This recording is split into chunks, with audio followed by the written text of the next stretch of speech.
Well, he's a cutie pie. I might put him in Potomac. Okay, yes. Yeah, he can come right on to Potomac. What's up, y'all? It's your boy Richie Scott. We're back with another video. What's up, Sky Squad? We in the building. I want to thank you guys so much for tuning into the channel. If you haven't done so, make sure you guys hit that subscribe button down below.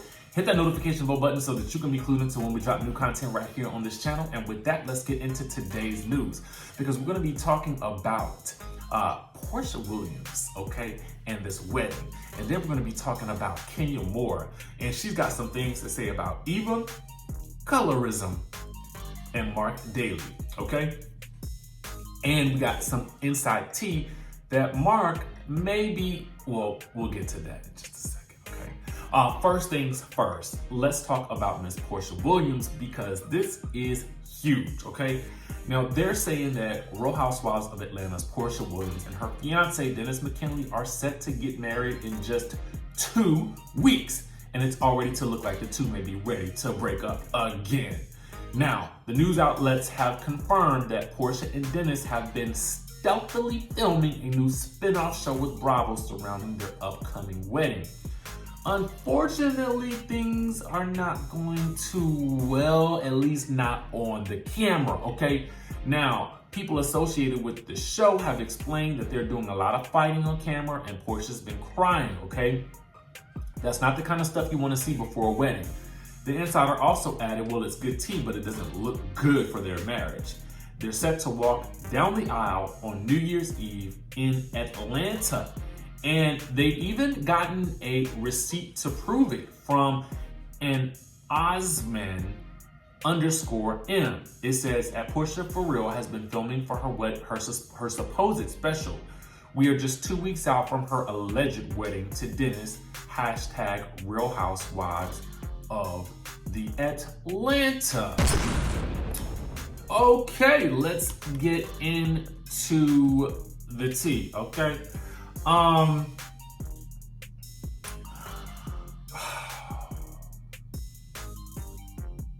My first thought was that I don't understand why she is rushing into this whole marriage with this man who was cheating on her while she was pregnant.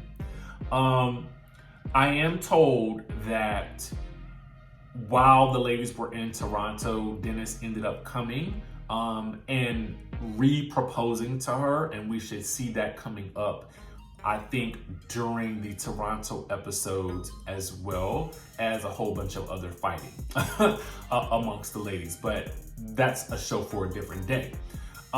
So with this wedding special, we all kind of knew that this was going to be coming at some point. I'm not surprised by it, given that she was given a baby special, and Porsha has the personality to pull off her own solo specials, I do believe. Now, I'm not surprised also that they're doing this that they could be doing this in possibly 2 weeks. I mean, I think initially, before, all the drama occurred, they were supposed to be getting married on New Year's anyway, so I guess they're choosing to just make it happen. At first, I was kind of like, why is she rushing to marry this man? Because I was like, I felt like he kind of dogged her out while she was pregnant, but if she can forgive him, then I guess, honestly, so should we. I mean, at the end of the day, it's their marriage, and it looks like all the troubles are behind them.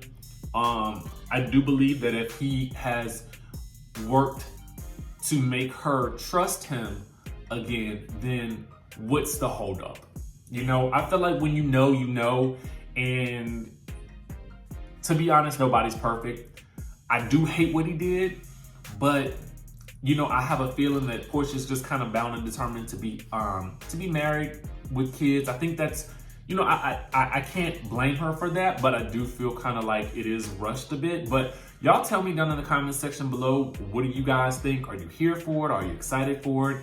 I'll be excited to see her wedding special. I think that's going to be actually pretty fun and interesting, and it'll be interesting to see, you know, what she wears, all that good stuff like that. So I'm excited about it in that respect, but y'all comment down below and let me know what you think, okay? Next, let's move on to Kenya Moore. Now, first things first, Radar Online is reporting that Real Housewives of Atlanta producers are allegedly wanting Marc to attend the reunion. Now, this is something that I would not be surprised about at all. I think that it would be better served to have him do a Quad and Eugene style sit down with Kenya and Marc. You know what I'm saying? I feel like I would rather have two things. I would like to see him sit down with the group as a whole, and then I would like to see him have a sit down with Kenya and and this would be Andy having a sit down with Marc and Kenya on the solo tip, because I feel like I would really want to see that dynamic and what it's like with the two of them one-on-one, with Andy asking the tough questions, okay? And I have no doubt that he would indeed ask them two the tough questions. But it would also be interesting to see how Marc reacts to, you know, the rest of the group being there, particularly because Kenya is beefing with Nene so much, and we know that they're going to have the showdown of all showdowns at the reunion. It's going to be interesting to see that, because he has basically taken up for for Nene, as we've seen in the upcoming preview for the upcoming episode this week. So let me know what you guys think about that. Do you want him at the reunion? Do you agree with how I'm saying it should go down? Comment down below. Next thing is that we're going to be having Kenya. She's done an interview with, I think it's Madame Noir. I want to get it right because I want to give them actual credit for all of this goodness right here. But they asked about the situation with Eva. Now, you guys will recall that Eva called Kenya a later in life mom, and she called both Porsha and Kenya. I think she said something to the fact of her having to get these nappy heads together. Now, we know that that's been a source of contention for the ladies, but, you know, she has basically maintained that she has even told her own daughter that she was nappy-headed. So, you know, whatever the case may be, it's just part of her vernacular, is what she is trying to say. But here is what Kenya's response is when asked about it from Madame Noir. The interviewer says, yes, I wanted to know what you thought about her calling you and Porsha nappy heads and saying that you're a later in life mom. She said later in life mom is an actual fact. What I didn't like was that she said is over the hill. Now that's an insult. The same way she insulted me by calling me nappy-headed, the same way she insulted me by saying I don't know the color of her eyes. It's like, why are you doing all of that?